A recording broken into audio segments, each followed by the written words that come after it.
મહારાષ્ટ્રના આગામી મુખ્યમંત્રી અજીત પવાર હશે. એનસીપીના પોસ્ટર લાગતા ભાજપ શિવસેના ચિંતામાં. મહારાષ્ટ્રમાં બુધવારે 288 વિધાનસભા બેઠકો પર મતદાન થયું હતું, ત્યારે આજે મતગણતરી થઈ છે. આ દરમિયાન મહાવિકાસ આઘાડીના નેતાઓમાં મુખ્યમંત્રી પદને લઈને અંદરોઅંદર ખેંચતાણ થઈ રહી છે.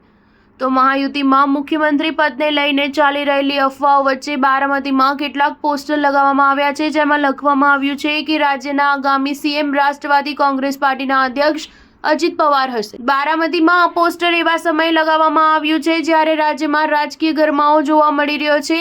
અજીત પવારના મુખ્યમંત્રી બનવાની શક્યતાઓ અંગે ચર્ચા ચાલી રહી છે. આ પોસ્ટરો દ્વારા એવા સંકેત આપવામાં આવી રહ્યા છે કે પાર્ટી અને સમર્થકો દ્વારા અજીત પવારને મુખ્યમંત્રી પદના પ્રબળ દાવેદાર માનવામાં આવી રહ્યા છે. અલગ અલગ જગ્યાએ લગાવવામાં આવેલા પોસ્ટરો લખવામાં આવ્યું હતું કે અજીત પવારને સતત 8મી વખત ધારાસભ્ય તરીકે ચૂંટવા બદલ અભિનંદન.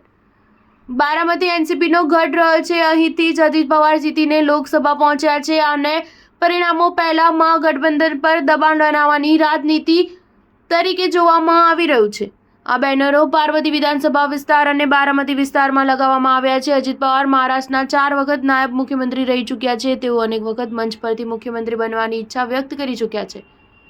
તેમના કાકા શરદ પવારથી અલગ થયા બાદ ભાજપ પવાર અને તેમના કાર્યકરો ઈચ્છે છે કે રાજ્યની કમાન તેમને સોંપવામાં આવે. અગાઉ દેવેન્દ્ર ફડણવીસના કાર્યકરોએ તેમને ભાવિ મુખ્યમંત્રી ગણાવતા બેનરો લગાવ્યા હતા. વિધાનસભા ચૂંટણીના પરિણામોને લઈને કાર્યકરોમાં ઉત્સાહ ચરમસીમાએ છે. આવી સ્થિતિમાં રાજ્યમાં ભાવિ મુખ્યમંત્રીના બેનર લગાવવાને કારણે રાજકીય વાતાવરણ ગરમાય તેવી ભીતિ સેવાઈ રહી છે. સ્ટાર ન્યૂઝ 7 હંમેશા સચ્ચાઈની સાથે.